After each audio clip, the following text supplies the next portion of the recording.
नमस्ते फ्रेंड्स, आप सब कैसे हैं? आशा करती हूँ आप लोग बहुत अच्छे होंगे और मैं भी अच्छी हूँ। फ्रेंड्स, ये वीडियो है बुधवार का और डेट थी 28 मार्च और वीडियो है शाम का। और आज घर पर आए हैं हस्बैंड के फ्रेंड और उनकी फैमिली और उनकी बेटी आई हैं पार्थ का भाई दूज पर टीका करने। तो बस यहाँ पर वो लोग टीका कर रहे हैं और हस्बैंड आज घर पर नहीं थे, वे बाहर गए थे। तो बस यहाँ हम लोग सभी बैठे थे और उनकी जो हस्बैंड के फ्रेंड है ना, तो उनकी बेटियों ने पार्थ का टीका कर दिया था और काफ़ी अच्छा लग रहा था क्योंकि पार्थ भी सोच रहा था कि आज उसका टीका नहीं हुआ। तो बस वह आ गए थे तो बस उसका भी टीका हो गया था। बस टीका हो गया था, सभी लोग थोड़ी देर बैठे, बातें हुई और बस बातें करते करते फिर हम लोगों ने सोचा चलिए होली तो निकल गई है और फिर थोड़ा थोड़ा गुलाल भी लगा लेते हैं। तो बस यहाँ पर हम सभी लोग जो गुलाल है तो वह लगाने लगे हैं और होली तो खैर निकल ही गई थी, पर चलिए कोई बात नहीं। जब घर पर मेहमान आते हैं और कोई भी आता है तो देखिए अच्छा तो लगता है और साथ में फिर होली खेलने का भी मज़ा कुछ और ही रहता है। फिर इसके बाद सभी लोगों को गुलाल लगाते जा रहे थे सभी लोग और बस इसी तरीके से जो भाई दूज पर जो हमारा छोटा सा ये होली का सेलिब्रेशन भी हो रहा था। और बस यहाँ पर फिर पार्थ ने जो हस्बैंड के फ्रेंड है ना, तो उनको भी गुलाल लगाया। बस सभी लोग यहाँ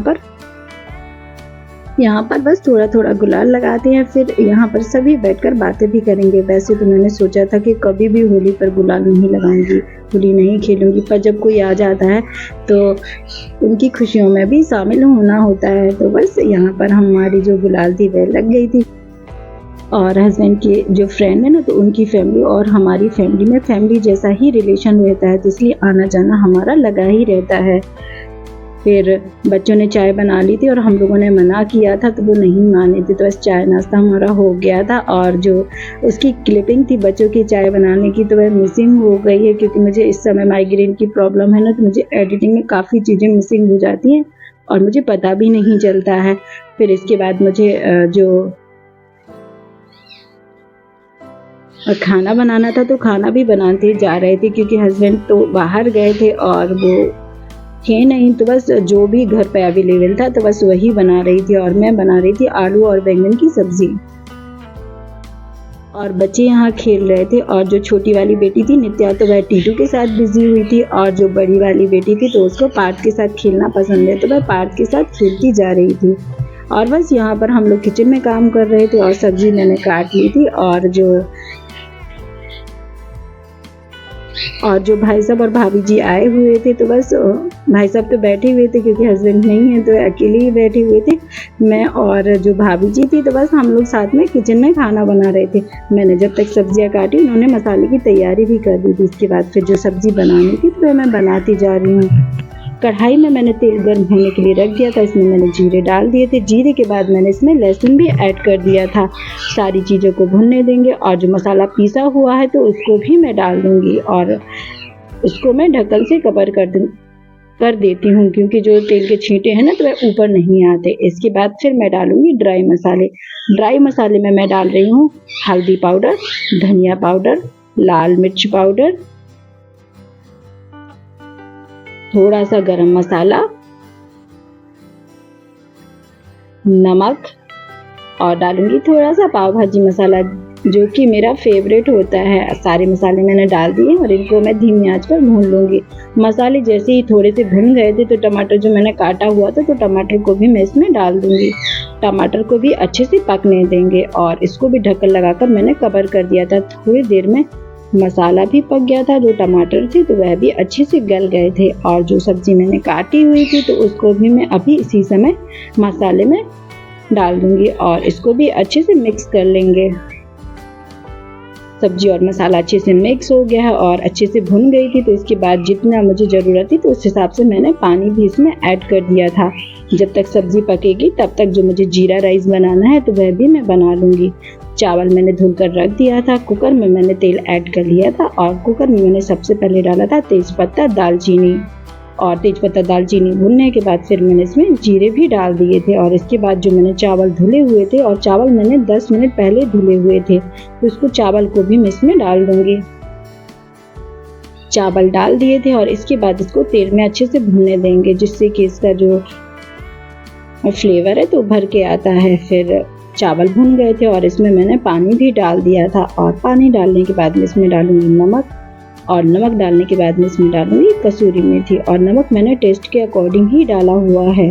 फिर जब तक जो जीरा राइस है वह पकेगा, तब तक जो मुझे रोटियां बनानी है तो वह भी बना लूँगी, क्योंकि सभी लोग मना कर रहे थे कि अभी फेस्टिवल है ना, तो बहुत सारी फ्राई चीज़ें खाएंगे तो रोटियां ही खाएंगे। तो उसके बाद फिर आटा मैंने तैयार कर लिया था, तब तक जो सब्ज़ी मैंने बनाई हुई थी तो वह भी बन गई थी। इसके बाद फिर रोटियां भी मैं बना लूँगी, और आटा मैंने तैयार तो पहले ही कर लिया था और बस रोटियां ही बनाती जा रही थी। फिर इसके बाद मैं रोटियां भी बनाती जा रही थी, क्योंकि हस्बैंड थे नहीं और वह काफ़ी लेट आने वाले थे, तो बस सभी लोग उनका भी वेट कर रहे थे। फिर मैं रोटियां बनाती जा रही थी और हम लोग मिलकर ही खाना बना रहे थे, क्योंकि जब कभी भी मिलते हैं तो लगता है कि जितना साथ में रहेंगे तो उतनी ही बातें हो जाएंगी। तो जहाँ भी हमें मौका मिलता है तो बस वहाँ पर भी हम लोग बातें अपनी करते जाते हैं। और बस वो जो भाई साहब की बड़ी वाली बेटी थी ना, तो वह आ गई थी, कह रही थी क्या मैं रोटी बनाऊं, तो हम लोगों ने बोला नहीं हम बना लेंगे। तो बोल रही थी मैंने अभी कुछ दिनों पहले ही रोटियां सीखी हैं, तो मैंने कहा नहीं हम लोग बना लेंगे। तो बस इस तरीके से जब काम करते हैं और बच्चों को भी लगता है कि वह भी कुछ नया सीखते हैं ना, तो उनको भी कुछ करने का मन करता है। फिर इसके बाद मैं रोटियां बनाती जा रही थी। फिर मैंने हस्बैंड के जो फ्रेंड आए थे तो उनको खाना लगा दिया था, भाई साहब को खाना लगा दिया था, और हस्बैंड भी आ चुके थे तो उनको भी खाना लगा दिया था। उन लोगों ने खाना खा लिया था, फिर सभी को भी मैंने खाना लगा दिया था, और सभी नीचे ही बैठकर खा रहे थे, क्योंकि छोटे बच्चे रहते हैं ना तो इधर उधर पानी गिराते हैं। तो भाभी जी बोल रही थी कि सभी लोग यहीं पर बैठ के खाना खाएंगे, तो सब लोग वे बैठ गए थे, क्योंकि अभी सभी लोग खा रहे थे। तो मैं भी थोड़ी देर में ही साथ में ही खाना खाऊंगी। सभी को खाना मैं सर्व करती जा रही थी, और बस यहाँ पर भी हमारी बातें करती जा रही थी, और बातों बातों में हमको पता ही नहीं चला कि रात को 1 बज गए। बस बच्चों के खाना खाने के बाद फिर मैं भी बैठ गई थी खाना खाने के लिए साथ में, क्योंकि साथ में खाना खाना अच्छा भी लगता है। तो बस यहाँ पर मैं भी बैठ गई थी खाना खाने के लिए, और बस खाना हो गया था, और रात को बहुत लेट हो गया था, लगभग 2 बज गए थे। तो भाई साहब और भाभी जी थी तो वह जाने वाली थी, तो हम लोगों ने बोला कि नहीं इतनी रात को मत जाइए, आज यहीं रुक जाइए। तो बस सभी लोग फिर रुक गए थे, और बस फिर वो लोग सुबह गए। फिर उनके जाने के बाद फिर क्योंकि बर्तन रात को नहीं धुले थे, क्योंकि यदि मैं बर्तन धो रही थी तो भाभी जी थी ना तो वह भी बर्तन धोने को बोल रही थी, तो मैंने कहा चलो इसको रख देते हैं, सुबह धुल लूँगी। तो फिर इस तरीके से जो किचन थी तो काफ़ी सारे बर्तन फैल गए थे, और जो बर्तन धुले हुए रखे थे थोड़े बहुत बास्केट में तो वह मैं सेट कर दूंगी, और जो बर्तन थे तो उनको भी मैं साफ़ कर लूँगी, क्योंकि बर्तन बहुत सारे थे तो कुछ समझ ही नहीं आ रहा था कि कहाँ से शुरू करूँ। फिर जो सामान इधर उधर रखा था तो उसको मैं सेट करती जा रही थी, क्योंकि जब बच्चे रहते हैं और थोड़ा खेलते हैं तो इधर उधर सामान तो खैर फैल ही जाता है। फिर जो बर्तन मुझे धुलने थे तो वह भी मैं धुलती जा रही हूँ। इस तरीके से जब घर में मेहमान आते हैं तो इस तरीके साथ में काम करते हैं, बैठते हैं, बातें करते हैं तो बहुत अच्छा लगता है। फिर जो बर्तन मेरे धुलने थे तो वह भी मैं धुलती जा रही हूँ। सभी बर्तन धुल गए थे। बर्तन धुलने के बाद फिर जो किचन क्लीनिंग करनी थी तो किचन को भी मैं साफ़ कर लूँगी, क्योंकि किचन में काफ़ी सारा सामान अभी भी फैला हुआ था। तो जो चीज़ें जहाँ रखनी है तो उन सभी सामान को मैं वहाँ रख लूँगी, और मैं पहले बर्तन ही धुलती हूँ, उसके बाद किचन साफ़ करती हूँ, क्योंकि जो थोड़ा बहुत पानी गिर जाता है ना तो इधर उधर फैल जाता है। तो पहले बर्तन धुलने से ना जितना पानी गिरना होता है तो वह गिर जाता है। फिर उसके बाद जो किचन क्लीन करते हैं तो सारा पानी एक साथ ही पुज जाता है, तो बार बार पोंछना नहीं पड़ता है। फिर जो किचन क्लीन मुझे करनी थी तो किचन क्लीन होती जा रही थी, और बर्तन भी धुल गए थे। फिर इसके बाद जो मुझे झाड़ू तो मैंने पहले ही लगा ली थी, जो पोछा मुझे लगाना था तो वह भी मैं लगाऊंगी, और इससे पहले मुझे सिंक भी साफ़ करना था, क्योंकि इसको भी साफ़ कर देंगे तो यह भी साफ़ हो जाएगा। फिर जो सिंक था तो मैं साफ़ करती जा रही हूँ, और उसके पास ये 7-8 दिन में मैं साफ बीच बीच में करती रहती हूँ, क्योंकि यहाँ पर जो पानी के निशान है ना तो वह काफ़ी पड़ जाते हैं और एक जो वाइट कलर की लेयर होती है ना तो वह बनने लगती है, तो इस वजह से इसको भी अच्छे से साफ़ करते रहना होता है। फिर जो साइड वाला हिस्सा है मैंने साफ़ कर दिया था। फिर इसके बाद जो सिंक था तो उसको भी मैं क्लीन करती जा रही हूँ।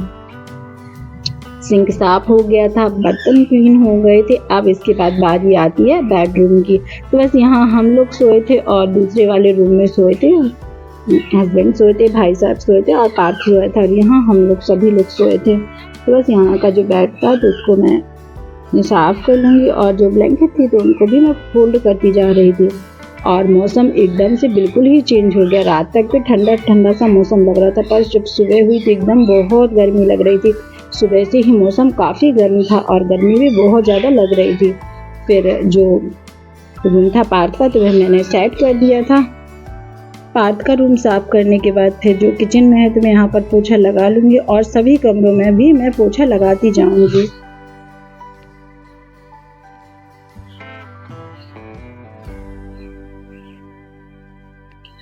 पोछा मेरा लगता जा रहा है और सभी लोग आ गए थे तो मुझे बहुत अच्छा लग रहा था, और मेरा जो माइग्रेन था तो वह भी काफ़ी कम लग रहा था, क्योंकि जब सब रहते हैं बातें करते हैं तो ध्यान भी बढ़ता है, तो इस वजह से मुझे भी बहुत अच्छा लग रहा था। फिर इसके बाद जो पोछा मैं लगा रही थी तो वह भी लगता जा रहा था। सारा काम हो गया।